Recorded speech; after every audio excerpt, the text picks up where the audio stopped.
ধারের ঝোপের শেওড়া গাছ হইতে পাকা শেওড়ার ফল তুলিয়া খাইতে লাগিল। অপু বনের মধ্যে কঞ্চি খুঁজিতে খুঁজিতে দেখিতে পাইয়া বলিল, ও দিদি, ও ফল খাসনি?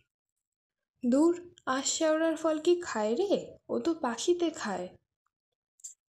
দুর্গা পাকা ফল টিপিয়া বীজ বাহির করিতে করিতে বলিল, আয় দেখি, দেখ দেখি খেয়ে, মিষ্টি যেন গুড়। কে বলেছে খায় না? আমি তো কত খেয়েছি। অপু কঞ্চি কুড়ানো রাখিয়া দিদির কাছে আসিয়া বলিল, খেলে যে বলে পাগল হয়, আমায় একটা দে দিকি দিদি। পরে সে খাইয়া মুখ একটু কাচুমাচু করিয়া বলিল, একটু একটু তেতো যে দিদি। তা একটু তেতো থাকবে না? তা থাক, কেমন মিষ্টি বল দেখি। কথা শেষ করিয়া দুর্গা খুব খুশির সহিত গোটাকতক পাকা ফল মুখের মধ্যে পুরিল।